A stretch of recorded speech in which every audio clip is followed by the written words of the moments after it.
Radio Row in New Orleans, Louisiana. Super Bowl week, baby. Eagles and Chiefs rematch. Some of the biggest names in sports and entertainment will be right here. Put your seatbelts on and get ready for the ride. It's the Jake Asman Show. We are live from Radio Row in New Orleans, and we had to check in with maybe one of the busiest people this time of year on the planet. SNY Jets pre- and post-game host Connor Rogers sits down with us. And Connor, in addition to SNY and the Badlands podcast with Joe Caporoso, you're working day in, day out, covering the draft for NBC. I mean, do you sleep this time of year? What's it been like? I've been trying to. It keeps me, spry and ready to go. So I've actually been okay on the road, Jake. You know how it is. You're out here at every event that I'm at, it feels like these days. Coming off Senior Bowl last week, Super Bowl this week. My favorite is the Combine, which is in 2.5 weeks from now. But dude, it's great. I love it. I love that I get to do this. I actually think the offseason is more fun than the regular season. Maybe if the Jets won more games, I would change my mind on that. We used to know what it was like to have a good team, right, be in the playoffs and all that. And when you're in November, you're like, all right, what's the draft going to look like? What's free agency going to look like? So, but I always love sitting down and talking to you, man. I'm ready to roll. So this is a great time to have you on because the Jets have made some news in the last 24 hours. They have made some changes to their front office. What can you tell us about some of the names that are out and what Darren Mougey's doing so far? I mean, I think it's pretty clear that Glenn and Mougey's aligned with this. Knows what he's walking into, right? This is a scenario where there's been a lot of the same names involved in the Jets organization for a long time. And the problem is the Jets for the last 14 plus years have been a losing organization. So you kind of wonder, how do people like that stick around? And it's not always directly their fault. I'm not saying the people that are let go today are, responsible for all the bad moves they've made. But as a collective, the thing that stands out to me right now, Jake, this is Aaron Glenn's organization. And with that comes that he was involved in selecting the GM. He's going to be involved in selecting the players from a personnel standpoint, something that he has a background in with scouting.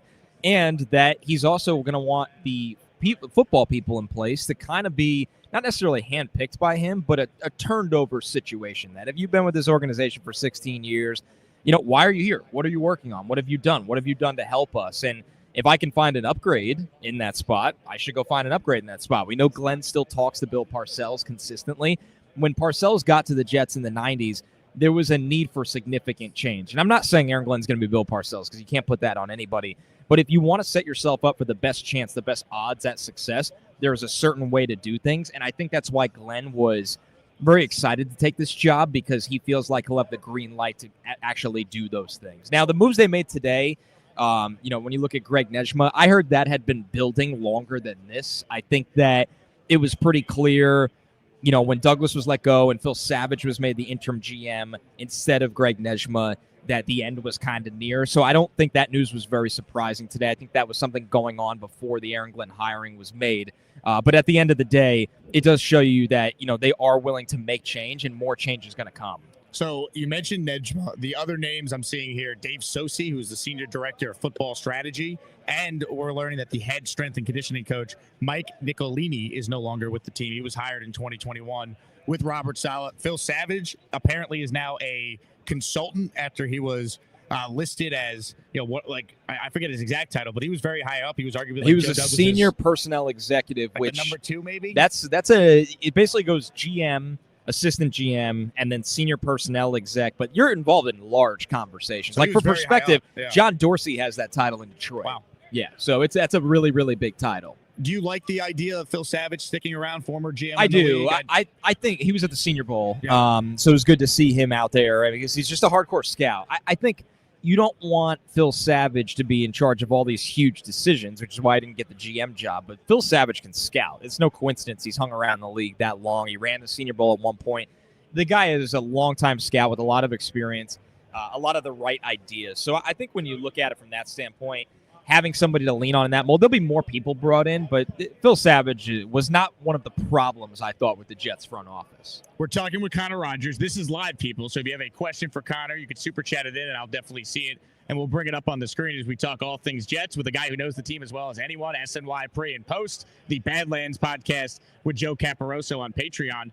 When you look at where we're at right now, it feels like the next big decision this franchise is going to have to make, now that they have the GM in place, now that they have the head coach and most of the coaching staff in place, is the quarterback. Right. What are your thoughts on the latest with Aaron Rodgers? Do you think the fact that we really have gotten nothing from his side since the season ended bodes one way or another to how it could play out at all? I am a little surprised because you would think in theory this is Aaron Rodgers, so you do have to kind of take that into account when having these conversations. I'm slightly surprised that you would think, right, if he played that last game against Miami and he walks off the field, I thought the tone changed with him the final 2 weeks of the season. Me too. If he knew it was over, this feels a little long, even for him, right? Where you're just like, you know what? I'm going to hang it up. Aaron Rodgers is a guy who's been very vocal about this in the past. He likes to see how his body responds further into the offseason. He starts working out again and see, okay, am I recovering the same rate? Do I feel like I still have it? Mentally, am I still equipped for this?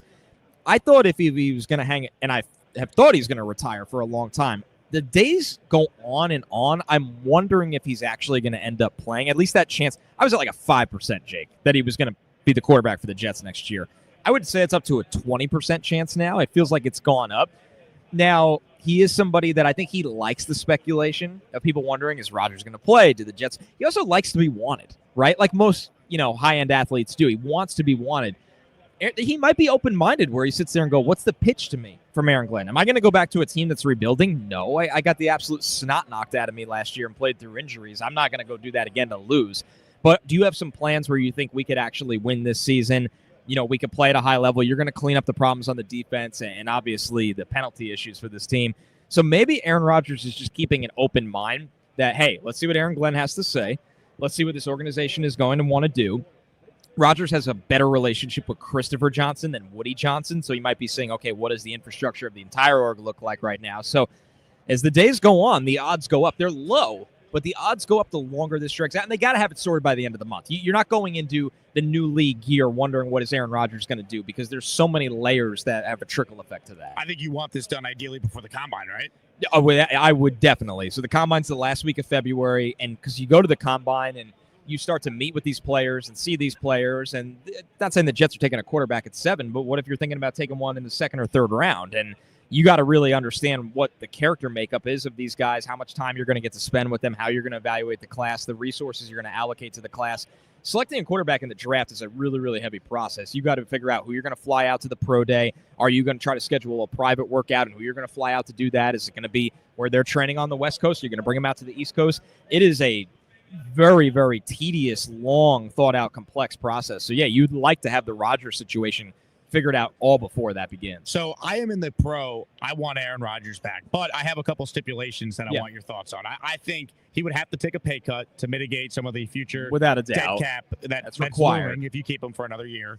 And he has to be all in. And what I mean by that is he's got to be willing to run the Tanner Engstrand offense. He's not going to be, changing every play again or, hey, we do it this way because I'm Aaron Rodgers. And that might not be the easiest thing in the world for him to accept. But maybe he looks at it like last year was humbling for him. He doesn't want to go out that way. And part of me thinks if he's not playing for the Jets, I don't know where he's going. That's a better situation. So maybe he would be open to kind of being all into what Aaron Glenn is preaching, what Engstrand wants to run. And if he's willing to do that, I think you have to at least consider him because I don't see a better option at quarterback than Aaron Rodgers. I agree with you. I'm very, very skeptical he'll be willing to do that. The pay cut wouldn't shock me. He's taken a pay cut here before. He's not really somebody that's going for every last dollar at this point of his career. He's playing for legacy. The offensive stipulations, I would be pleasantly surprised if he ended up open to that. He's been very vocal that at this stage of his career, he's not really trying to take on a whole new offense. Engstrand is a younger-ish guy where you look at it. It's not like it would be, a 60-year-old lifer coming up to him and being like, this is what I've done on offense. I know what you've done. Let's try to find a hybrid way to make both things work. Maybe Engstrand is capable of that, but Aaron Glenn said it at his presser, Jake. I mean, he said this is about the New York Jets, not about Aaron Rodgers. And I think he really means that. And that doesn't mean Aaron Rodgers isn't a part of the New York Jets. It just means that this is about the entire organization. And maybe Rodgers has that epiphany, that realization that, you know what, if I make it all about the team, what they want to do offensively, what we want our identity to be, that's probably better for me. Maybe we actually have a run game we can establish. Maybe that it's not so much on my shoulders to go win games, and I'm more of a game manager rather than a guy that needs to constantly elevate everyone around me, and that blends into the offense more as well. So it's going to take a true mindset change, and I agree with you. If he wants to keep playing and the Jets want to move on, I don't know what his market is. And a lot of teams need quarterbacks, but a lot of teams don't want to sign up for the Aaron Rodgers experience. And they don't have as good of a roster as, despite the Jets winning 5 games, the Jets still present to give them a chance to be competitive next year. Flexibility to keep Devontae Adams, which is very important to him. Not a lot of teams have that flexibility. Which he would spin the pay cut as, hey, I'm taking less so we can keep Devontae and run it back. Exactly. So and there's the Garrett Wilson effect in all of this, right? What's the real story there? What is the real story there? Is this a deal breaker? I mean, obviously prioritizing Garrett Wilson is a pretty important situation with this organization. If I had to pick today, I think Tyrod Taylor is the week 1 starter with a new quarterback on the roster. And Jordan Travis, take your guess of what's going on there. He hasn't been healthy, so you can't really put your eggs in that basket. It doesn't mean that there's no chance of Aaron Rodgers being back. But like you said, there's just a laundry list of things that need to be figured out. And I think Garrett Wilson is included in that. I agree with you. And when it comes to Rodgers specifically, the comp I would use is, okay, Phillip Rivers went to the Colts. They won 11 games when he was a game manager at that stage of his career. The ultimate example is Peyton Manning in Denver in 2015 when he took a back seat. He could barely throw the ball. And Rodgers is still better than that version of what Manning was. Now, the Jets obviously don't have that defense, but I think with 7 teams making it in the AFC, the amount of games this team was still in, despite all the coaching issues and the kicking mistakes and the defense collapsing post-Salah being fired, I really could see a path with Rodgers at quarterback and Aaron Glenn being the coach many people think he'll be, to this team fighting for a playoff spot next year if he's back for 1 more year. It's not crazy, and I think there's a couple other stipulations at hand. I mean, there was times this year where there needed to be an adult in the room and sit Rodgers down. Correct. He was hurt. That's why you have Tyrod Taylor. And that's why you pay Tyrod Taylor top backup quarterback money, because Tyrod can come in and win you a game. You're not sitting there and going, this is Tim Boyle, right? So God. The Jets were missing an adult in the room. Salah and Douglas got ran over by Rodgers, and there's no sympathy for that. They made that bet. They allowed that. That was their desperation lever because everything they did before that missed at the quarterback position. So that's just not going to happen with Aaron Glenn. Aaron Glenn has been working his life for this opportunity, and look at who his mentors are. Bill Parcells, Sean Payton. Those are hard-ass football people that do not give a shit about the individual. They care about the team. So I think Glenn, it's got to work both ways if Rodgers is back. And once again, maybe he is open to that. Maybe there is a way this chapter closes in a more positive light, but there's got to be changes, guaranteed. Give us your thoughts on the coaching staff. First time we've had you on since Glenn has basically filled out most of the staff. There's still a couple guys he has to hire, but coordinators are in place, passing game coordinators in place. Give us your breakdown on the Aaron Glenn coaching staff. Well, the defense you feel good about. I mean, not only Glenn, but Steve Wilkes has done this at a high level. Steve Wilkes has done this with a lot of experience, a lot of success. He understands how to generate pressure. The Jets have talent. I mean, you get your Sauce Gardner and Michael Carter, and you get to be coached up by Aaron Glenn. That's a pretty damn good situation. And then Jermaine Johnson, who's been here this week, looking good. He'll be back. He said he had a great conversation with Aaron Glenn, by the way. Yeah, and he's fired up, I think, to play for him. So, and Jermaine's DNA is very much aligned with Aaron Glenn's. Yep. And I think some players on the defense last year were not. They were more, I don't want to say the solid DNA, but solid allowing kind of things to spiral out of control and people not playing, and Olbert's responsible for this too. Those guys will be out the door. So I think you have a lot of talent on defense. You have a guy in Glenn that's going to hold people accountable. Offensively, it's a lot of wait and see for me. I mean, Tanner Engstrand, he called plays at the lower college level in 2015, so it's been a while. So let's see what he could do. I think he's going to bring ideas from Detroit over. I think establishing the running game is going to be really important to this team. You have a tight ends coach moving it to be the offensive line coach, a guy that played in the league for a really, really long time. So, and then you even look at getting Scott Turner over here, who got experience calling plays as well. So I would like to see one more big hire. I know he's a little crazy, but Todd Haley would be someone that I'd look at and go. Former Jet coach as well. There's a connection there. He's been on the staff before. He's somebody that if he's not calling plays, but infusing some ideas and helping you with adjustments, I think that's the right veteran voice in the room for him. So the offensive staff, it's more of let's wait and see. I'm not going to sit here and tell you it's guaranteed to be a success. You're putting guys in positions they haven't been in for the first time.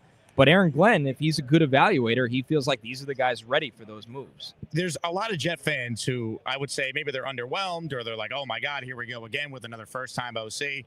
I'm kind of taking a wait-and-see approach. You have to. To me, I wanted an experienced head coach. They went with Glenn, and I'm optimistic about Glenn, but you just never know with any first-timer. No. But my thing is, if you're going to hire Aaron Glenn, you got to let him hire his staff. If you believe Aaron Glenn's the right choice, then you have to trust his football acumen in hiring his coaching staff. 100%. If you didn't think he had the ability to bring in a capable staff, then you wouldn't have hired him in the first place. And it seems like after Mike Vrabel, this was the guy for the Jets. And they're basically, I mean, you know more than me. It feels like they basically are treating Glenn like they would Vrabel, where they were going to let Vrabel CEO pick his GM he'd work with. And it feels like Aaron Glenn has a major, major voice in Darren Mougey getting this job and basically how the organization is going to be run going forward. Yeah, the Jets, I like to compare it to when Pete Carroll got to Seattle. Pete Carroll picked the GM and Pete Carroll was the front man. That's going to be Aaron Glenn. And if it doesn't work, it doesn't work. But I do like the idea of trying something different. I think that's been a really, really important part of this whole process for me is do things a little differently, right? Don't just – and Mougey, I guess you could look at is hiring from the same old because he's younger, but he's a typical NFL scout.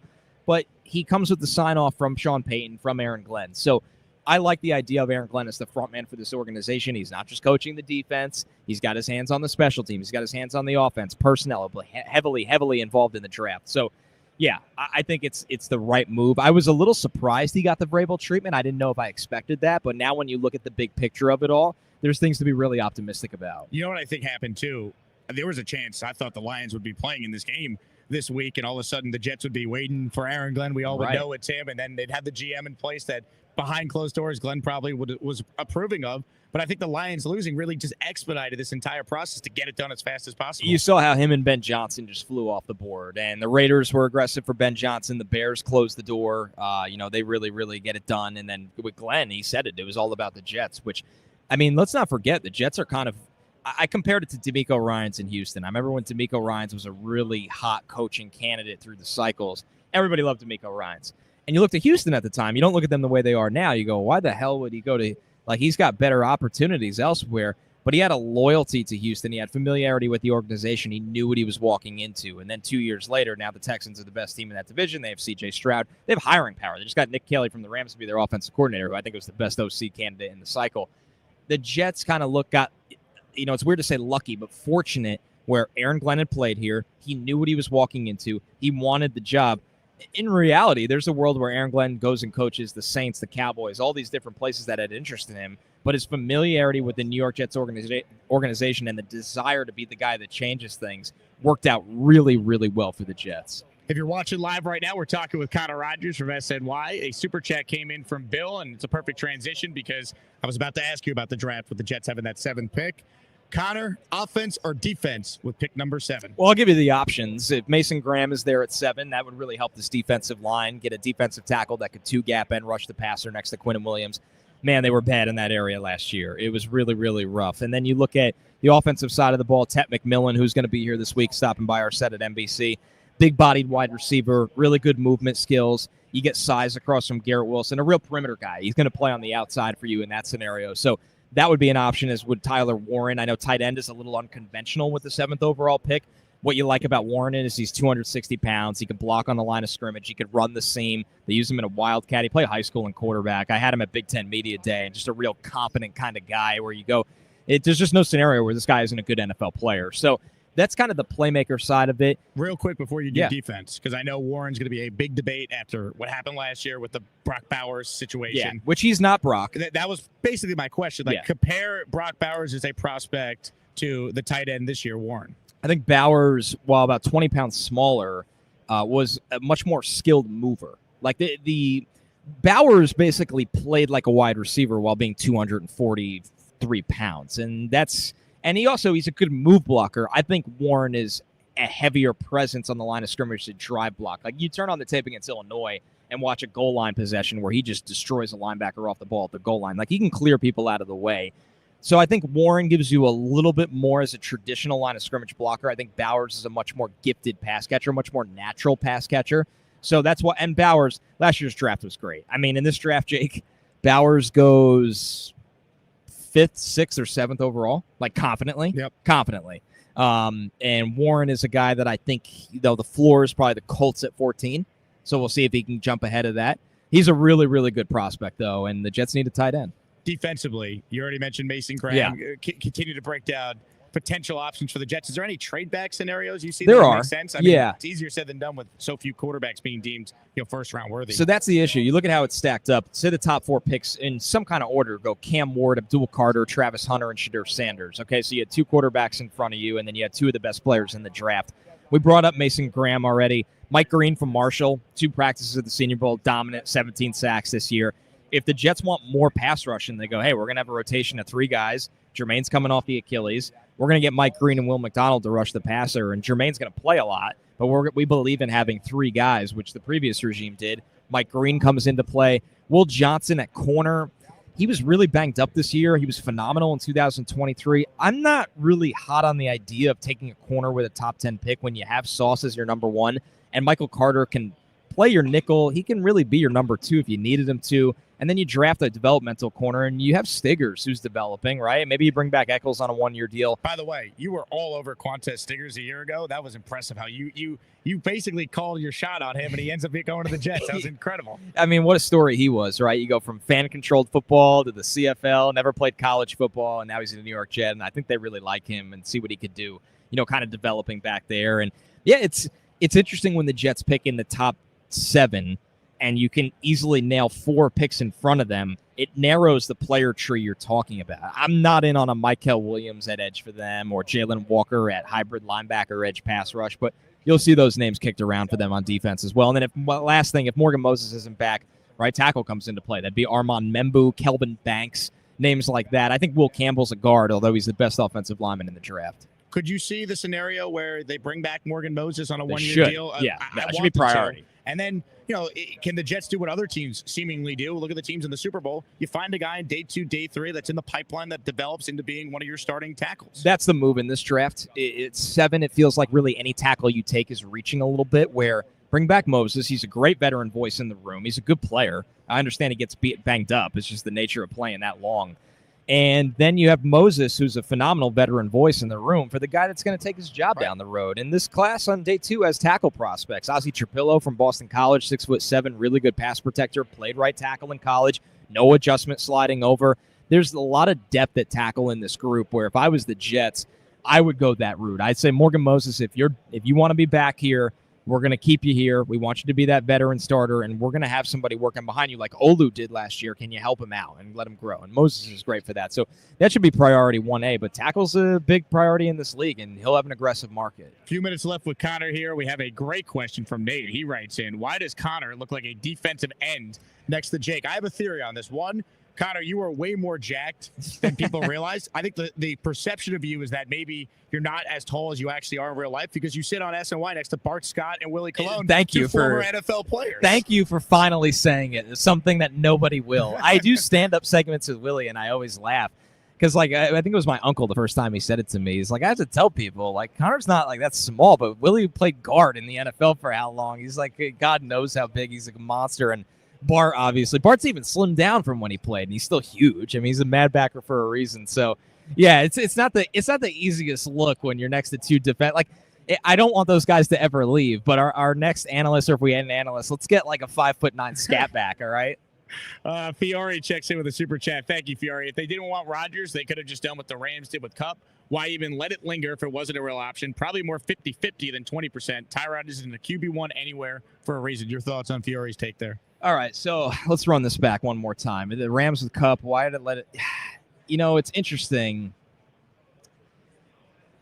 You know what? I think, number one, Tyrod, I wouldn't sleep on it entirely, him being the starting quarterback, right? So I wanted to make sure I had this question right from Fiore.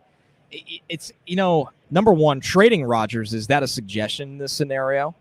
I guess he's basically saying, well, the Rams told Kupp, hey, we're going to trade you. Why wouldn't the Jets put it out there? We're done with Rodgers. We're going to try and trade him first. They're not. They're not done with him. That's the honest answer, is Aaron Glenn is mulling over all options, and there's I think there's a real path where they hit it off in that conversation, and their football ideologies align, and he's the quarterback. I really could see that happening. I had people telling me 3 days after he'd been there, Aaron Glenn is the guy in the building that just had he's spoken to everyone, and people really they listen when he speaks. So I'm sure it's not going to be any different for Aaron Rodgers. That's why they haven't done that. One, I don't think Cooper Kupp's market's going to be very big, by the way. I think there's a world where older players that are owed money, the market is kind of fabricated of what it'll actually be, and I don't think Rodgers would have much of a market. And I think I do think the Jets would never hold him hostage. I don't. I think they would sit there and go, man, if we're done with you, we're going to do right by you. We're going to let you go. We're going to figure out how to eat the cap, and you're welcome to go where you want to go. I don't think they'd want the relationship to end that way, for better or for worse, because obviously you'd love an asset back. But I know it's hard to talk yourself. I think Tyrod can play. I don't think he could stay healthy. That's the difference to me. Like when people bring up that combo, like you can't start Tyrod Taylor. You can start Tyrod Taylor. The situation with it for him is that he is a guy that traditionally doesn't stay healthy, and then what? And the pro market, like Justin Fields, Russell Wilson, no that I'd be open to a flyer on Fields. Russell Wilson, absolutely not. I mean, what is the pro market, right? Like Sam Darnold's not coming back here. Let's just nip that in the bud. It's thin. It's really, really thin. And then the quarterbacks that you're taking on day 2 aren't ready to play. Jalen Milroe, Jackson Dart, they're not ready to play. Can you, before you get out of here, can you break down Jackson Dart, please? Because I've had so many people call into my show, right in the chat. All of a sudden, this guy goes to the Senior Bowl, and it wasn't like I was seeing like him dominating. I heard he played well. You were there. You could assess. Why are we hearing Jackson Dart in the top 7 now being mocked to the Jets? Yeah, it's always funny to me. So we do our quarterback show pretty early, Trevor Sikkema and I, for PFF. It was sometime in December, I want to say. So we'd rank all the quarterbacks. I'd Dart 4th. And at the time, it was like, whoa, like Jackson Dart 4th. And I would tell people, I'm like, 4th in this class is a little different. Like last year, I think my 4th quarterback was Michael Penix. And it's and you're talking about guys going in the top 10. I thought Dart, as QB4 in this class, was a 3rd rounder. Then you get to the Senior Bowl, quiet first day. He's a guy who's played less than 30 snaps under center the last 2 years. So a lot of problems getting the snap under control. He was solid days 2 and 3. Made some throws. I've been down there, man, for Baker Mayfield, Josh Allen, Dak Prescott, Jordan Love, Justin Herbert, all big names at quarterback. Michael Penix, Bo Nix. I mean, his day wasn't anything like any of those guys had down there. He just made some throws. It was almost like the group struggled so much that he was kind of the big fish in the small pond of it. I think Dart, it's come full circle where I thought I liked him. I think he can make throws. He can run a little bit. He's coming from an offense that's a huge adjustment to the NFL level. And now we've gone too far. He's not a first rounder. I mean, maybe somebody takes him in the top 50, but I don't know if I'll have him graded that way. This happened a couple years ago, Jake. I remember the Kenny Pickett class. It was like Kenny Pickett, Malik Willis, Desmond Ridder, and Matt Corral are all going in the top 50. Was Sam Howell part of that class too? Yes, he was. Yeah. When you blink and the draft goes by, Kenny Pickett was taken in the 1st round. The other guys waited for, felt like days. Yep. So I think as media, and I saw a lot of people talking up Jackson Dart that I don't even know if they were there at the first day of the Senior Bowl practice. I think as media, people want somebody to, rise to the top. And I'm not taking away from Dart. I just don't want him to be made up to something he's not. And that's not a 1st-round quarterback prospect right now. If the Jets took him with their 2nd-round pick, how would you feel? It would at least be a more refined process where he's going to sit. He's going to learn. We believe in the traits. Like that you could sell me on if any team did that in the 2nd round, right? I don't think this is the year for say Rodgers doesn't come back and it's Tyrod. Once again, we're not expecting anything of Jordan Travis. I almost wonder if you could wait till the 3rd, 4th, or 5th round and kind of dip your toes. Say Dart's gone, Milroe's gone. Let's see what we have in Will Howard, Riley Leonard, those types as well. And we're going to really kick this can down the road because it's just not a good year to need a quarterback. And it also depends how that board breaks. Like if there was an obvious starter for them and that 2nd-round pick that could be a starter for the next 8 to 10 years on the offensive or defensive line or wide receiver, I'd rather take that than throw a dart, no pun intended, on a quarterback that needs a lot of development. Because remember when the Titans did this with Will Levis? Everybody was like, oh, Rand Carthen's just, kind of taking a flyer on a guy that fell out of the 1st round. Then Rand's fired 2 years later because Will Levis shows nothing. He never got a chance to get his guy. You got to be really, really wise when you actually pull that trigger. I think the 2nd round, you're making a statement. Talking with Connor Rogers real quick before we wrap. Zach with a question. He goes, Warren or the ASU wide receiver? If the cone senses top 7 are gone, I would take Warren. Higher floor. Thoughts? Of Warren probably ranked higher. It's pretty damn close. Honestly, it's pretty damn close. I think I value the wide receiver position more with the 7th overall pick. So I in mock drafts, you will see Tet McMillan there more often. I think it's as close as it gets, and I think you need to really figure out your offensive identity. The Jets don't have a number 2 wide receiver right now, right? Like in this class, you can get by with a third-round tight end. I don't know if your third-round wide receiver can be the number 2 across from Garrett Wilson. So it's a pretty complex conversation. Last one from Ralphie here. He says, perfect draft for the Jets to trade down to get more capital. Your thoughts, Jake and Connor? What would be like your ideal trade down spot to still get a really good player but make it worth it moving out of a top 7 pick? Yeah, it's always tough to figure out who wants to come into that spot. I mean, if you went down to 12 and you're probably not getting the 2 from 12 to 7, but maybe a 3 and a 4, and then you still walk out of the draft with Mike Green, Walter Nolan, maybe even another wide receiver as well that you like. So, yeah, I wouldn't want to move outside the top 15. Tyler Warren. Like, if I can get Tyler Warren at 12 and I got an extra 3rd and a 4th, that's a move that would excite me and make some sense. You always got to be careful, though, just saying, I want to get out of the pick because I want to get out of the pick, because this is a class where, man, like you talk about the blue chip talent in the first-round grades, there's probably, usually when we do this in the draft, we'll have 20 guys that get a first-round grade. I wouldn't be shocked if 11 to 12 have first-round grades this year. Wow. That's a big dip. If they were to trade up for one of the quarterbacks, are you more in the Shador camp or the Cam Ward camp? Cam Ward by a pretty wide margin. I don't see them doing it, though, right? No, I think there's a more likely chance Cam goes number 1 overall. Wow. Yeah, I mean, the Titans would have to sign like a Sam Darnold, you would think, to not. How many times are you picking number 1? If you're sold on the guy as a starter, then you take him. It's as simple as that. Right now, if I had to bet, I would say Cam goes 1. I would say that the Giants end up with Shedeur Sanders. That's going to be pretty crazy if we get Shedeur Sanders in New York with Dion overseeing all that. Yeah, with Malik Neighbors as his number 1. That's There's right. worse places you can go. But, yeah, it would be quite the wild ride. Connor, you are the man. I look forward to this every time. I guess I'll see you in person at Combine. Again. Yeah, we'll do this again in a couple weeks. We'll see where the Jets are then. Who knows? There's always something, man. I mean, you and Joe have done like an enormous amount of emergency podcasts.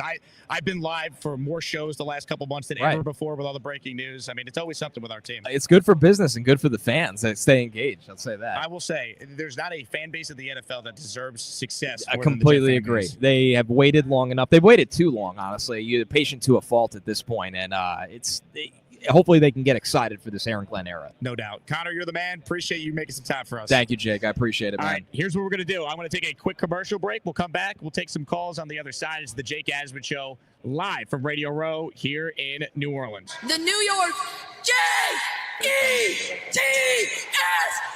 Come on!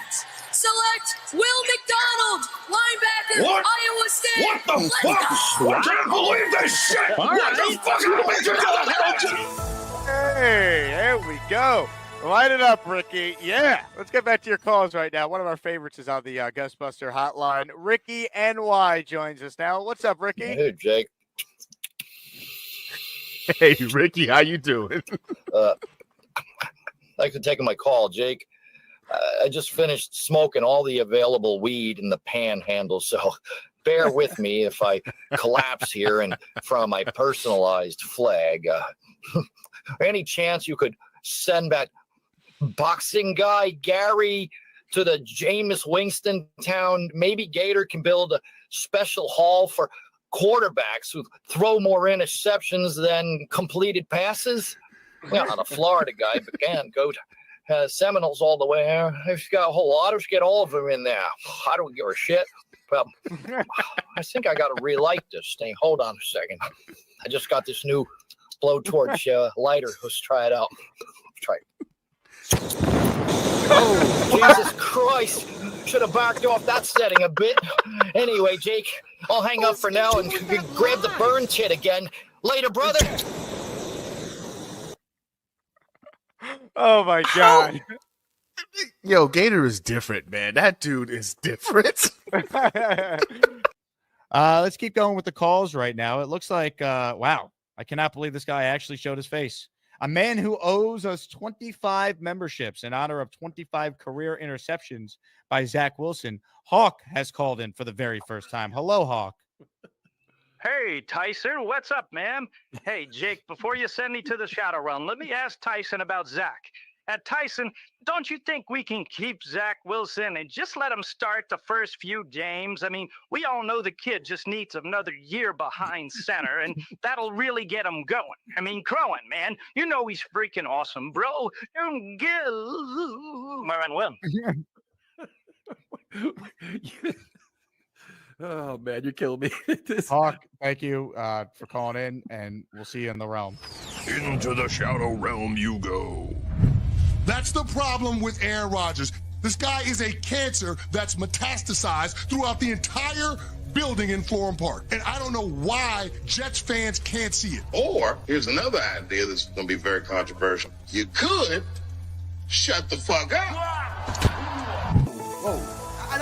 You don't need a quarterback. You need a good football player. That's what I'm saying about Brock Bowers. You need a good football player. Gary has called back in. He's relentless tonight, man. Gary, what do you got? What's going on, Jake? I'll live fired up today. Let me ask you something. If you could get 30 touchdowns out of Jameis Winston and 30 interceptions, I'm going to tell you something about him. Caleb Williams is going to help him in the third round. And if he gets knocked down in round 7, I mean, his fight's going to go to the scorecard. It's probably fixed anyway. I mean, I disagree with you like 100%. What you did, miscalculating about not taking Joe Milton over Zach, a draft prospect. I mean, knockouts don't matter if you land enough jabs and you would have split decision. You don't need a quarterback for a 12-round fight. You get the tight end. You get the tight end. Joe Milton. Knockouts don't get the tight end because Bowers, he's not going to hold the ball as long as Caleb Williams. He'll just allow it to himself and catch it and score down the ring, and then it's a knockout fight. Wait, hold on, Jake. I think I owe you an apology. I just realized I called into your Jets show. Thought I was doing the boxing thing and I freaking crossed all my thoughts. Anyway, we should take Joe Milton and take Tyson over Jake Paul in round 3 of the draft. Thanks, Jake. Kid is a douchebag. Thank you, Gary. Thank you, Gator. Well done. Well done. Well done. Give Gator some love in the chat. That was well needed after Gary's call on the second show today. Good God. Bravo. Gary up next. Hello, Gary. That skit that Gator did yesterday, I showed it to my wife. She thought it was the funniest thing she's ever seen. That was gold. I don't know how he does this, but he's got some type of talent. I hope he's using it for good. That guy is incredible. You know you made it when you get impersonated by Gator. Yeah, I'll take you as a compliment. I'll take it all as a compliment.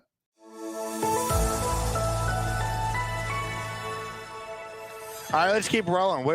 You want to talk about Hall of Fame level callers. Ladies and gentlemen, let's go to our guy, Scott. Hey, what's up? Great stuff.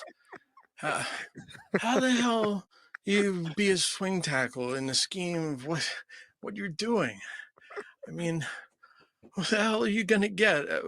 What do you say if I have this guy? We can have this guy. That's garbage. That's garbage. No, you can look at the whole dynamics of it, and it's tough and it's cool. But what the schematics that Jake? I love you. I respect you. It's fictitious crap. I mean, how? I mean, look at a ballerina, and a ballerina knows how to move her hips and knows how to move her body. And you're laughing, but it's true, Jake. I love you. I respect you. But look, you don't put words in my face. I can show you how a ballerina, if you turn her body in a certain way, you can see how she moves. And it's just in the terms of the ballerina that just the way she spins in the dress, stay put, and it's just not how it's done. Look, I'm 48, dude. I take steroids and a very low dose of rodeo bull made from juices from injections, and I'm very muscular. I've got the muscles. Oh my God! This guy, and he's Mr. Magnifico. I just don't know How? All right, we're back here at Radio Row in New Orleans. Thanks again to Connor Rogers for joining us there. We're going to do a normal show here. I promise you guys we do at least one long-form Jet show a day in addition to the volume of interviews that we're going to be dropping on the channel. We had Thomas Morstead on today. That was an awesome one from the Jets. Connor Rogers, obviously Jets pre and post. We're focused way more on people that can talk Jets with us here at the big game. Yesterday, we had Mad Dog Russo on. We had Brian Costello on from the Post, Jalen Hyatt from the Giants, Thomas Dimitroff, who interviewed for the Jet job. That interview is making some headlines across the internet and on Twitter. So everything's on the table here at Radio Row. You never know who you're going to run into here. So a normal show for a bit. My buddy John Sokoloff is giving me a very stanky look as he walks by. Let me get to some super chats here. And I want to remind everyone that our biggest raffle ever is on Friday. So your last chance to get in is today and tomorrow. If you want a chance to win not one, but two signed Joe Namath helmets, a Joe Klecko signed helmet, a Mark Gastineau signed helmet, an Aaron Glenn signed photo, and an Aaron Glenn jersey with the size of your choice. Those are the 6 prizes. We have never had a bigger raffle, and we're going to have Asmaniac raffle number 14 be on the final Football Friday in just 2 days. So to be entered, gift a membership. If you gift 1, you're in for 1. If you get 5, you're in for 5, so on and so forth. Plus, for this show, every $5 super chat counts as 1. $10 super chat counts as 3 for those watching on the phone who don't have the option to gift a channel membership. With that said, hope you guys are enjoying our coverage from New Orleans. Super chat here from Gilbert, who says, not too excited for this year's Super Bowl. We need the Jets in the big game. I agree. I'd love the Jets to be in the big game, but I can't even think about that right now, Gilbert. I want this team to at least be functional again, right? I want this team to at least go out there and have a winning season, right? End the playoff drought. You can't think about winning the Super Bowl when you're as down bad as the Jets have been. You need to reestablish your culture. Like, you got to eradicate the stench of losing. That's where we're at. J-Rod writes in, can you see the Jets trading up or trading down in this year's draft? I think they would only trade down. I don't see a first-year GM and a draft class that's not as loaded as previous years trading up for anyone. I think the Jets are more likely to stick and pick than any other option, but I think if they trade one way or another, they're way more likely to trade back. Way more likely. Ladies and gentlemen, Beast Breaker is in the raffle. How about that? Beast just sent in his first ever $5 super chat. Not too shabby, Beast. Appreciate you. Thanks for supporting the channel. Ladies and gentlemen, Frank Palmieri, speaking of supporting the channel, a 20 spot of channel memberships. Wow. It's the Asmaniac membership raffle. For every membership gifted, you receive 1 ticket entered in the raffle to win epic prizes. Oh my goodness, of all the dramatic things I have ever seen here at Radio Row. Frank Palmieri with a 20 spot of channel memberships, and I think I got the names here. Here we go. 20 names, 20 raffle entries for Frank. I can't thank you enough, Frank. Appreciate your support. Vicky L for give Frank, let's see, Johnny Greenballs, that's a real name, Ray Navarez, Michael Beckerman, Banks, David Hoyt, Justin Flanagan, Sean Horton, JC, Jets Forever, Cliff Burlew, Rourke Drift, Christian Mugnano, all receiving channel memberships there. That is 20 names, but there's no way it didn't even read me all 20, but it registered that we got 20. So I appreciate you there, Frank. Thanks for supporting the show. I had to spend $1,100 for internet this week to do the show. Damn you, NFL. As the wireless Wi-Fi in here, trash. So those 20 memberships, they help pay the bills, Frank. So I appreciate you. Let's mix in some calls here from Radio Row. John is first up on our Gusbuster hotline here in New Orleans. What's up, John? Hey, what's going on, Jake? How's New Orleans? Hey, so far so good. We were at the NFL media party last night, and they had like every type of Cajun and Creole food you could imagine. So it was a lot of fun. The NFL did a great job. Oh man, I'm jealous. New Orleans is a gem. I love it. Yeah. Yeah. So I think I want to bring up a point. I think people are missing. You know, wasn't Aaron Glenn on the same team with Vinny Testaverde, who just so happened to blow out his Achilles? Like, he's kind of known. He knows like that story, but he also knows how to play with an older quarterback who was a game manager. Like Vinny Testaverde, really, he played really good. He got us to one game to the Super Bowl back then. So I think, that's a really good case study, in my opinion, for how he's going to treat someone like an Aaron Rodgers if he comes back. And I think that, just putting the right people around him, having like above average offensive line, receivers that can just play at a high level. Like obviously we got Garrett Wilson. Hopefully, Devontae can stay if Aaron Rodgers stays. But again, just getting that running back situation in order and just lead with that. I mean, I don't think the Jets are going to be. They're not going to need that many tweaks on offense, honestly, except, obviously the coaching. It all comes down to coaching, right? I agree with you. I think that's a big issue they had last year, John. No one talks about it enough. Like, they were supposed to be a run-first team that Aaron was going to have to throw 35, 40 times a game. And when I asked Brian Costello about that, he's like, well, I think Aaron likes to throw a lot. I don't think Aaron likes to win. And I think if you presented Aaron with a real running game, that would help his play action, and he'd be more efficient. And the offense would be 100%. more efficient. And that doesn't get talked about. They drafted 2 running backs last year. They have Breece Hall, and there was not one game where he had 20 carries or more. They had no rushing attack. And if they had a more balanced offense, Rodgers is not getting hit as much. And I think you have a way better chance to win, assuming the defense gets back to where it should be with the talent that's still there. Yeah, and like I said, if you look back in the Vinny Testaverde days, I mean, that running game was insane. Like, there was just the balance of play that you had. And, I think that's where his head's at, if I was to take a guess. I don't even remember how old Vinny T when he was when he played with the Jets. He was up there. He was like 38, 39 years old. But, he was a game manager, right?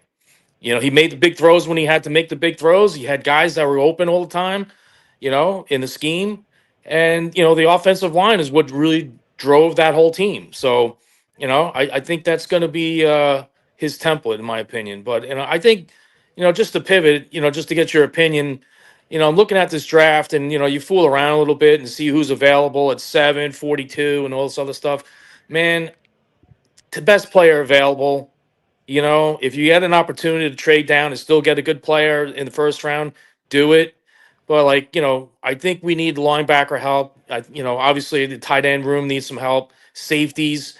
And, I wish I could ask Connor when he was on before, but I think the safety class is pretty good. And I think that you can get some good depth down in like the 3rd, 4th, 5th rounds. So, just get your opinion on that. Yeah, I agree with you, John. Great call. And I'll definitely get Connor back on. And when we get closer to draft season, we'll start asking all the draft analysts their thoughts on the specific position. Safety's needed on this team, though. I think it's not something I would do in the first round at pick 7. You could sell me on it in a trade back. But safety's a need. So I'm right there with you. Ladies and gentlemen, a $20 super chat from Abu Dhabi Jets fan who I met in person at the London game this year. Good to see you, Abu Dhabi.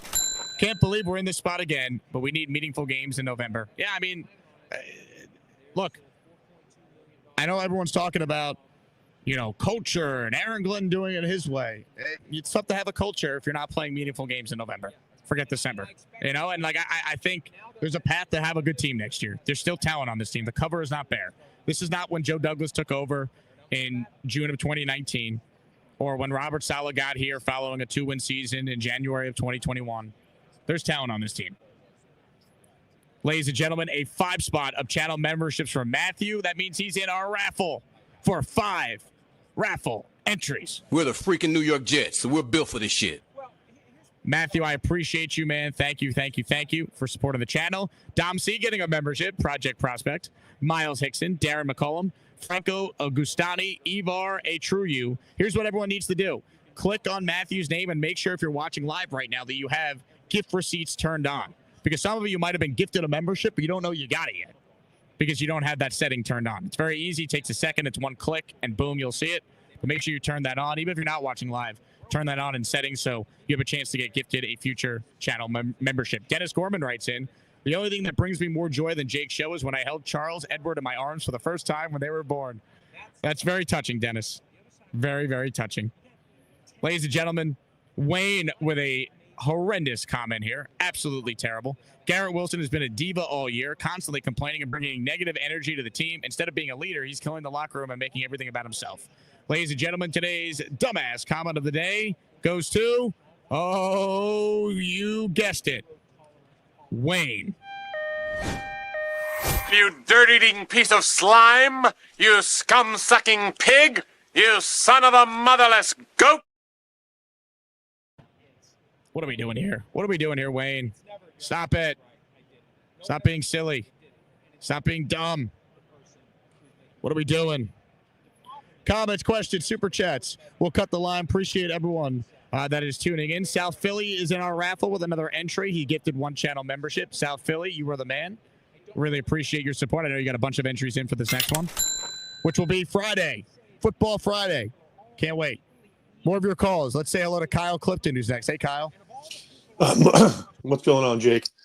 My working theory is that Wayne is a closeted Dolphins or Pats fan who likes to get his little thrills by making comments like that. Wouldn't surprise me. Yep. The Phil Savage consultancy, I think that's a prelude to him going out the door, wouldn't you say?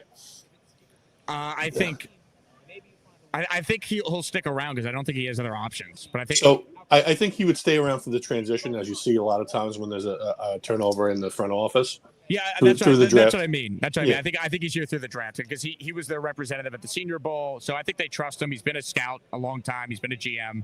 I have no issue with that. Okay. Also, I see a lot of comments in the chat about Justin Fields and No Way Fields. I just want to level set here. That guy has gotten better every year since he's gotten in the league, and the options are threadbare. There's nothing out there. So if it's not Rodgers, Kyle, if not Rodgers, I would want Tyrod and Fields competing. I wouldn't just hand Fields a starting job. Right. Okay. I have no problem with that.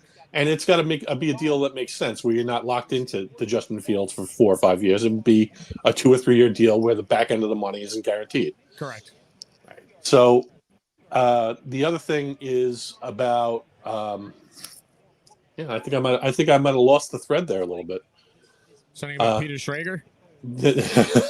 No, I think that happens when you get older, Jake. When you start to lose a little bit. I don't know. I saw Schrags in your name, Kyle. I thought maybe that was something you wanted to ask about. I think that was yesterday. Today it's the Mougey because I was starting to see that he was doing some firings. Yeah, you're right. You know what? I haven't played this yet, but since Mougey is making some moves.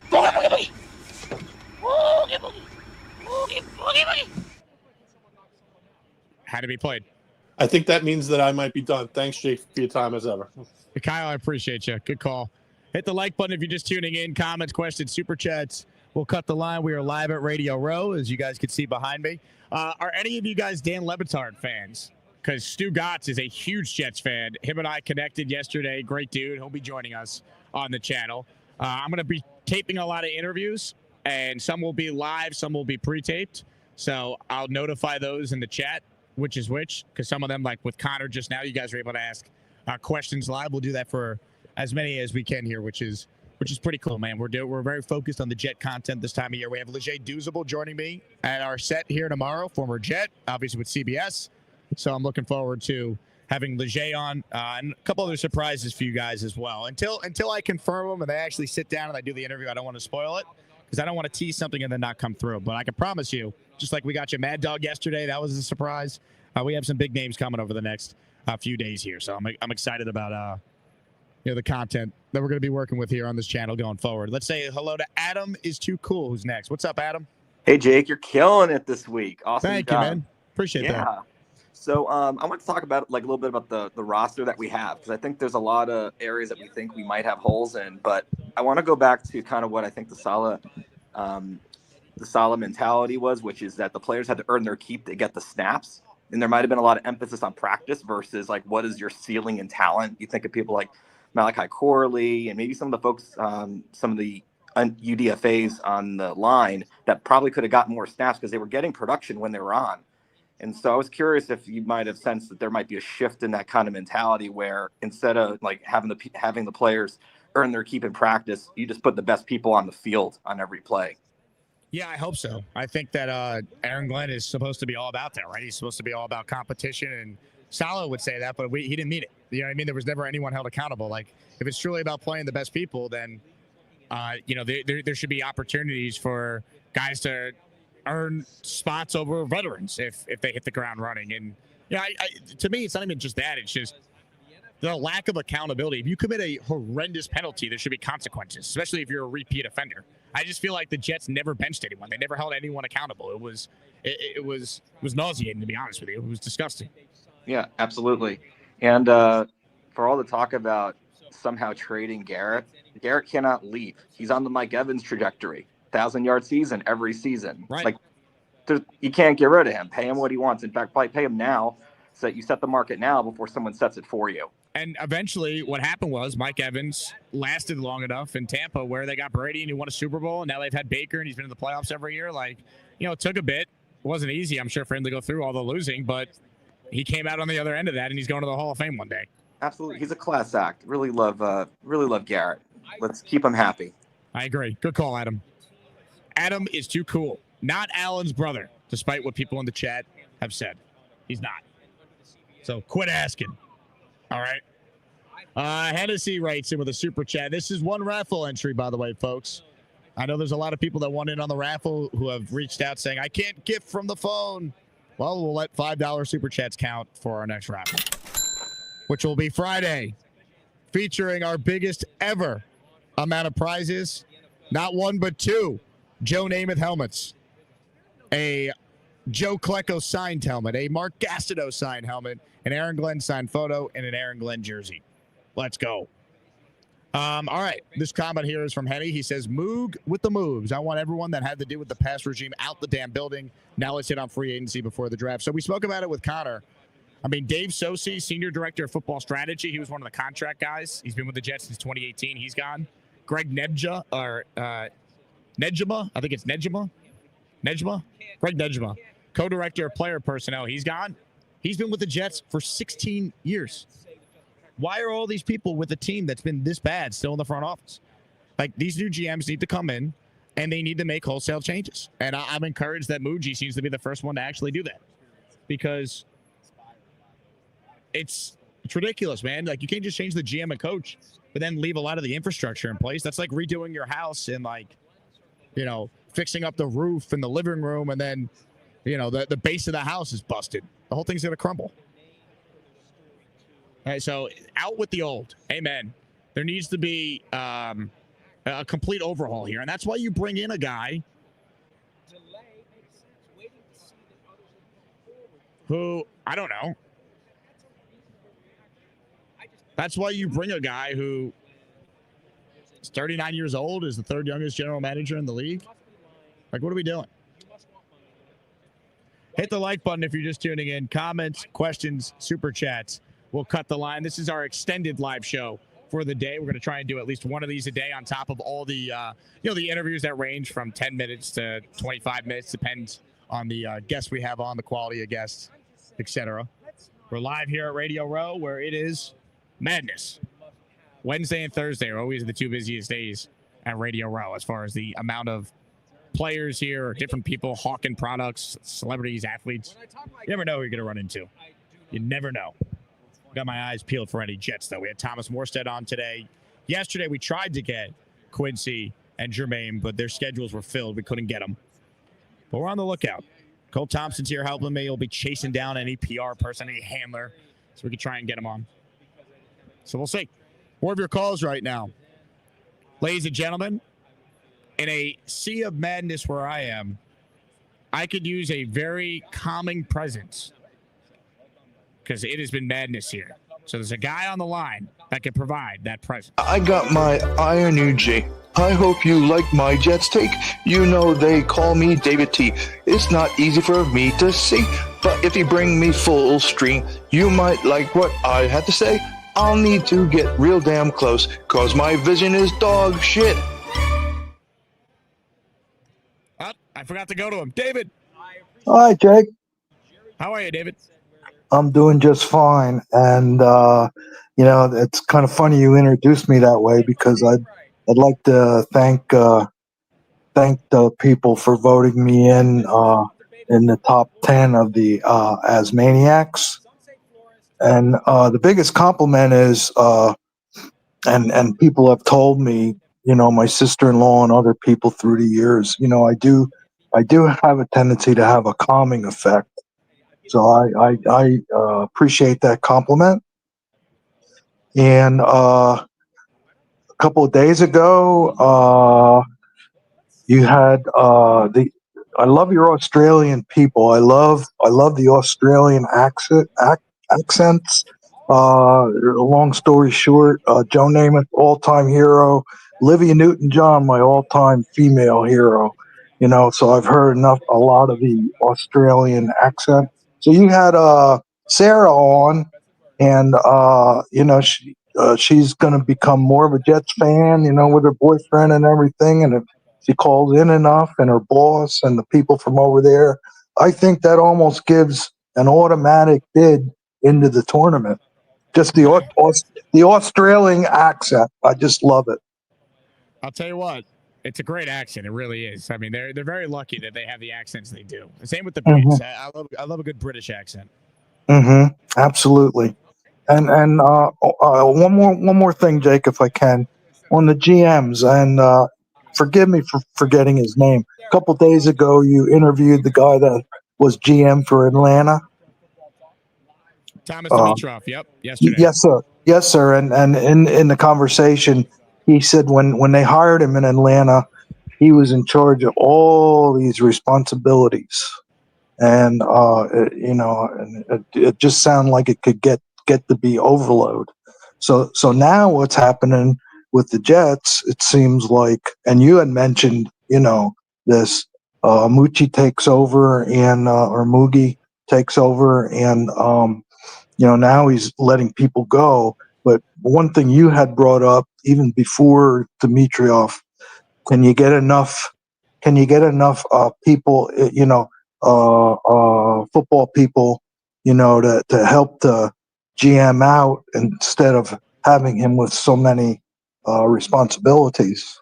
Yeah, and I think the sign of maybe that actually finally happening, I think that's there based on some of the news already from the last 24 hours that we're seeing Mougey clean out some guys that have been there for, quite frankly, far too long without any success. Drain the swamp, so to speak. Drain the Florham Park swamp. And it's kind of a good feeling because it seems like Woody's giving it up, Well, he's letting his football people make changes and hire staff for Glenn and let Mougey get rid of people that have been there a while. And obviously you get rid of people to then replace them. So it's going to be interesting to see what different scouts and front office personnel that Mougey brings in. I think a lot of it will be done post-draft, but you're starting to see the signs there that he's going to make some changes before the draft. Yeah, good stuff, Jake. Thank you. David, thank you. I got my Iron UJ. I hope you like my Jets take. They call me David T. It's not easy for me to see. Sometimes when I have a few drinks, I slip and fall and break my face. Not that my vision was bad enough. Now I have this dull shit scar. We continue here live from Radio Row. Let me know if anyone else wants in on the conversation. Hit the like button if you haven't. David T., you're getting a super chat shout out from Kyle Clifton, who says, David T., hopelessly devoted to ONJ. Man, David T is the best. David T is the best. Hope you guys are enjoying the content so far. If you hadn't watched the Morstead interview, not the Morstead interview, the Dimitroff interview that David brought up yesterday, I think that it was really informative. I really tried to get as detailed oriented as we could in this whole search process, what he was asked about, his thought process on Glenn. He said he spoke to Glenn twice in between interviewing for the Jets on his own, basically to try and gather intel on coaching candidates he'd recommend the Jets interview and potentially hire if he was named GM of the Jets. He said he'd be open to a role with the Jets that didn't have to be GM. I think he's a smart guy, and he should be in their front office in some capacity, director, football ops, whatever. Said he knows Darren Mougey and thought it was an excellent choice. So I thought it was a really good interview with Dimitroff. He did say, even though he said he'd lean with getting rid of Rodgers just to start over, he did say he'd at least want to talk to him, but if he felt like he connected with Rodgers and Glenn was on board with Rodgers, that would change his mind. So I found that to be interesting. Comments, questions, super chats. We'll cut the line. Appreciate everyone who's tuned into our content here. Matthew with a super chat, another raffle entry for Matthew with this. One entry for one $5 super chat. Is there a sense that strength and conditioning program will be revamped? We've suffered a ton of soft tissue issues over the last few years. It wasn't as big of a problem this past year, but I think so. I mean, they fired what's his name? The strength and conditioning coach that was brought in with Salah, so you got to replace him. So some things are definitely going to be overhauled here. That's what happens when a new regime comes in. Ladies and gentlemen, if you're watching live right now, please hit the like button. Reminder to subscribe to the channel if you're one of the 400 people that are in here live right now tuned in. We're live at the Super Bowl, baby. New Orleans, Radio Row. Man, we'll give you guys a little spinorama on what we're working with here. Got my little camera tripod set up for the week. So this is Radio Row in a nutshell on a Wednesday. Remember the other day I was showing you guys there wasn't that many people yet? Welcome to Wednesday at 12:30 Central Time. It is wild in here. And it just outlet after outlet it goes all the way around. Bobby Trosted's right here. He just had Mike Florio on his show, and I was going to pan the camera and be like, why do you hate the Jets? But I didn't want to ruin his interview with Mike. But Mike Florio was sitting the entire time I had Connor on, in that seat right there. So one of the biggest Jets haters was inches away from me. And I showed my professionalism by saying nothing. But I regret it immensely. Give people a little Radio Row spinorama. Dun, dun, dun, dun, dun. By the way, the bounty setup here, guys, it's bigger than my apartment. It is insane. The bounty house. That was what Jermaine and Quincy were promoting yesterday. I've never seen a bigger setup. It's ridiculous. Cole Thompson here is producing. Look at him. Look at him produce. Got the ring light here. Madness at Radio Row, where you spend $1,100 for the right to broadcast because the internet stinks unless you get an Ethernet cord and pay $1,100 for it. Dun, dun, dun. Cole, you want to sit down and join me before I wrap the show? We can recap the media party last night. Give people a little feel for New Orleans here.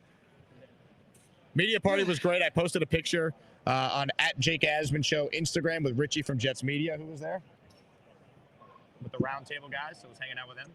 Can you do me a favor though? Can you position the tripod for a 2-shot and we'll get you down?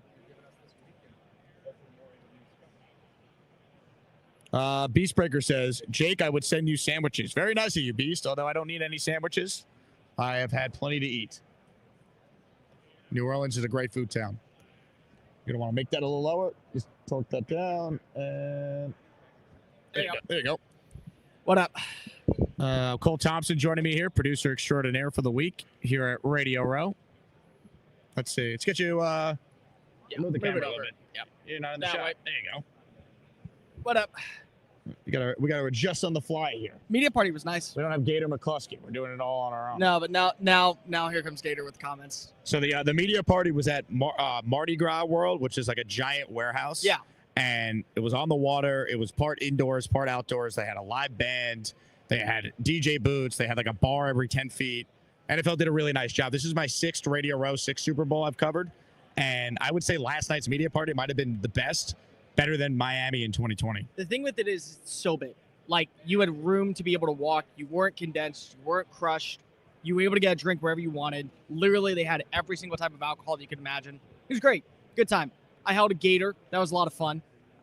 You held an actual alligator. I held an actual alligator, not a fake gator. It was fantastic. Met up with some good people. Somebody randomly bought me a shot, and I don't know what it was. And then I woke up this morning, and I was like, okay, that was probably Rumpelmint. It was bad. I'm hearing tonight's Bourbon Street because we haven't gone yet.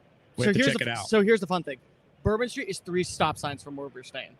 So where we're at in the French Market Inn. Where you are, yeah. Yeah, literally, because I went last night because I was so hungry coming home. So I walked back, and that was a 35-minute walk. There's a pizza place literally right next to our stop. How's New Orleans pizza? It's actually not that bad. Really? It's overpriced. Well, you think Texas pizza is good? I do not think Texas pizza is good. I think bad. No, I think that there is one New York style pizza that actually is not terrible. That's all it is. No, it's like saying, okay, well, for starters, you can't have half the food here, so pizza is actually something that you can eat. I can. Yeah. It's good. So no, I mean, it's fine. But I got back last night. I went down Bourbon Street, and I went to Big Cats, which is one of the dirtiest, raunchiest bars I've ever been in my entire life.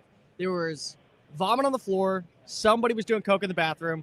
There was a dude who was, I think, half asleep at the front, but they had really good pizza, $22, and they had a hurricane last night, which you still not have had. That's pretty good. No, I haven't had the hurricane yet, but I will.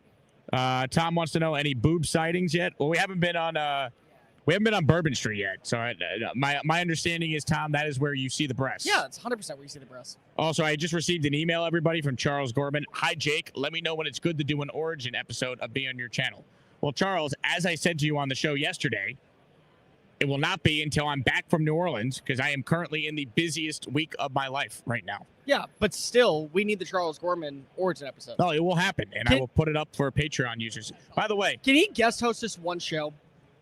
That will essentially be what this is on Patreon. I say, please just let him just guest host. Patreon.com/Jake Asman Show. The origin episode will be in audio and video form. Don't worry, folks. Oh, it should be. By the way, if you didn't catch the live show we did yesterday with Robbie Sabo, Charles Gorman gave us one of the all-time great moments yesterday, transitioning quickly from describing his lack of a wet fart into a jet take as quickly as anyone has ever done it. It was remarkable. For those of you who did not see the show yesterday. My God. We got anyone behind us here that we could do the funny walk and talk bit with? Let's find out. I don't know. This guy in the Bengals jersey's right here. What's up with that? You want to do him? No, I want someone. No, you're good. How's it going, man? Go Bengals. I don't know. There's like no one walking behind us here. I've been checking. No one big, at least. I wanted to just stick the mic in someone's face and be like, what do you think of the Asmaniacs? But I don't know who it is. Hang on. I don't really have anyone. I guess I scared them, according to Nate. I guess so. I think I scare them more than anything else. Greg Olson's in the back. He's doing a live shot. Gator writes in, Cole actually has a healthy head of hair. Should avoid wearing the dirty, scummy hats. Let that bitch fro flow. Thank you. By the way, I would like to address the allegations that I see by somebody in the channel saying that I want Jackson Dart number 7. Why? Why are you evil? I don't. The only Why scenario. are you sick individuals doing that The to me? only first round scenario for Dart would be like you trade back into the end of round 1, so you get the 5th-year option if they truly believed in him. I don't want him in the top 7. I don't want him in the top 40. Like, that's the thing. Like Connor Rogers, by the way, best draft analyst that you could ever bring on. Best dude for the Jets. Awesome personality. Great individual. He's bringing it up and saying, oh, well, if you took him in the 2nd round, I could understand how you could sell it. I don't take him in the top 50. I don't take a single quarterback in the top 50. I'm not even that sold right now on Cam Ward and Shadur. Like, you need a quarterback, and he's not wrong when it comes to Tennessee. If you don't buy into Will Levis or get Sam Darnold in the offseason, yeah, sure, go get a quarterback. Oh, It's hold on. necessary. Great interview here. Here we go. Hey, Dan Mitchell. Dan Mitchell. Hey, Dan Mitchell. Bills fan, everyone. Everyone knows Dan Mitchell. Here we go. Let's troll. Dan, Dan Mitchell, you got time for an interview here? Hey, Cole's going to film it here. No, Dan, come over here. What? Man on the street. Right here. I want you right here. All right. Ladies and gentlemen, Dan Mitchell, big-time Bills. We're live already. Oh, we're live already. I love it. How depressed are you after the Bills season came to an end? Dude, you know what? First year, 13 seconds, I accepted it. It took me about a week for all the pain to really come on out. And then the second time that we lost to the Kansas City Chiefs, it took about 3 days. But then recently, now it's just a part of the daily routine, my friend. That's what it is. When you think back to this year, does it all feel like a lost cause because you lost to the Chiefs again? So I'll be completely honest with you, man. All off season, everybody was saying that we were going to take a down year, 8 to 9 wins maximum, losing out on Stephon Diggs, losing out on Gabe Davis. If you were to ask me in August that we were going to put up the most wins that we have since the early 90s and also make it to the AFC Championship, I would not have believed you. But once we ended up seeing what this team was doing after beating the Detroit Lions, after beating the Kansas City Chiefs in Buffalo, obviously my expectations went sky high. Sucks that my team couldn't get it done, but we accomplished all of that in what was supposed to be a rebuild year, so I'm feeling all right. The one thing the Jets have over the Bills is a Super Bowl win. Yeah, you're right. Isn't it awesome that that's still the one thing the Jet fan base has right now over the Buffalo Bills? For sure. Say, for example, they all want to dust off your VHS tapes, throw that in and relive it. I mean, hey, listen, there's nothing wrong with celebrating something that you accomplished when you were negative 40 years old. I love it. Absolutely. I say it every day. Now, let me get your take on this because you work with TD, obviously. Yeah. Here's my thing. I know the Jets stink. I know they haven't made the playoffs longer than any team in professional sports besides, the Buffalo Sabres, who I guess you might be a fan of. I don't know your teams, but yeah, they stink too. I got it. Why does TD act like the Dolphins have been the Bills with their recent success or the Patriots with all their rings? Because the Miami Dolphins, they've been just as pathetic, and maybe you could argue even more pathetic, because the Jets have won 6 playoff games since the last time Miami won 1 playoff game. Yet TD walks around like the Miami Dolphins are, the 2001 through 2019 New England Patriots. Yeah. So the thing about TD is that I feel like all he has is hope for his NFL organization. So I feel like it's really a schedule with TD Finstock, right? From this very moment on, right until about mid-October is where he's saying that the Miami Dolphins... We're ripping on TD Finstock. This is a rip on TD Finstock. Man, I want to be here. But no, like I said, this is the beginning of the time of the year where TD has Dolphins Super Bowl or bust, and he doesn't normally come to reality until mid-October. When you watch TD Finstock content and he shifts away from the Dolphins and he starts ripping on the Jets and or the Bills and trying to negate exactly some of those accomplishments, that's when you know he's given up all hope. First Super Bowl for you. How you feeling? Solid, man. Solid. It is an absolute surreal experience. I never thought that we would be here. Super excited for next year. It's going to be great. Richie, first Super Bowl for you and the Roundtable crew. How you holding up after you were putting back copious amounts of alcoholic beverages last night at the media party? Oh man, call me out. But listen, man, it was a joy last night to be there with you at the Super Bowl media party, being at Radio Row for the first time. Hopefully be here next year and the years following, man. I mean, Roundtable Sports, to be here, it's a dream come true. I mean, getting Pat McAfee, seeing him front Kay Adams. I mean, he's got Shannon Sharp. You got former Jets everywhere. You got current Jets, NFL players. It's awesome, man. Jake, you're a veteran at this. I feel like I'm a rookie, right? I feel like it's my rookie season in the media world. So it's been a joy. You're just roaming around Radio Row. You never know who you're going to run into. I took a picture with Josina Anderson. I'm like, Josina, thanks for all the scoops. Yeah. You're the only one that get all the Jet scoops out of all the insiders. I like it. Well, thanks for joining my kind of man on the street segment that we impromptu. Man on the street. Oh, I was like, we're up against the wall here. I just want to hold the mic and talk You're to good. someone. I feel like any people that's walking by, it's like, hey, it's Jake Asman. Come on here. Folks, hit that like button for my boy Jake. Let's go. Like and subscribe, baby. Tell everyone to gift memberships, too. They have 2 days left in the Asmaniac raffle. We're doing our biggest raffle on Friday. 2 Namath helmets, Klecko signed helmet, Aaron Glenn signed photo, Gastineau signed helmet, and Aaron Glenn jersey. The biggest Jake Asman raffle of all time. That's right. We're at Radio Row. Guys, make sure you gift 2 members is how you enter. Gift 2 members to the Asmaniac. You just gift a membership and you're in the raffle. Oh, you gift 1 member. Excuse me. Gift 1 and you're in. 2 Joe Namath. I mean, you know what the deal is. Jake Asman is a man of the people, gives away all you need to know. And shout out to everybody in the chat for supporting my boy, the Jake Asman Show, the one and only. Richie, thanks for joining the show. My guy. My pleasure. Should we do like a mic pound? Mic pound. Boom. Boom. Let's do it. Little mic pound right here. Mic pound. Boom. There it is.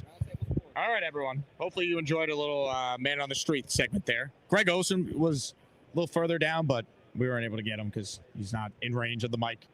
But that was fun. Appreciate all of you who watched that and watched Connor Rogers, who joined us at the beginning of the show for about a 30-minute spot. He's Cole Thompson. My name is Jake Asman. I want to make sure I didn't miss any super chats here at the end. I did not. So I want to thank you all for your support. We're going to have more content on the channel throughout the afternoon. So hit the like button. Make sure you're subscribed. Once again, thank you all for your support. You guys are awesome. The support all year on the channel, it makes trips like this possible to do, which is incredible. I've been here with a radio show 4 times. This is now the 2nd year in a row that I've been here with just the YouTube show as my main outlet. Hey, out of curiosity, Gator brings up a good point. Why do you not have a mic that says ass on it? I don't have a mic flag. Why? Because I wasn't. I thought we were going to use the headset mics, and then one of them was All broken. right, I don't want to go inside radio. It's very boring. Can we go get mic flags next year with one saying ass and one saying man? Yeah. Please, That I would just look think good. it works. No, honestly, as Maniac mic flags would be pretty sick, though. I think it would. Why not? We'll work on that. You know what? Maybe I could get this done in time for the combine, and that would be sick. Anyway, appreciate all of you. Again, can't say that enough. Audience is the reason why we're able to do this. If you're interested in sponsoring the show, AsmanJake at Gmail. A couple of you have reached out. I will get back to you when I get back to New Orleans, connect you with my marketing reps, and we'll get something done. This channel is going to be bigger and better, and it's because of all of you who tune in daily. Be on the lookout for more interviews this afternoon. Once again, for Cole Thompson, my name is Jake Asman, live from Radio Row here in New Orleans, and I know what we're playing on the way out. Charles Gorman, Please. Let it rip. I think the second one, excuse me.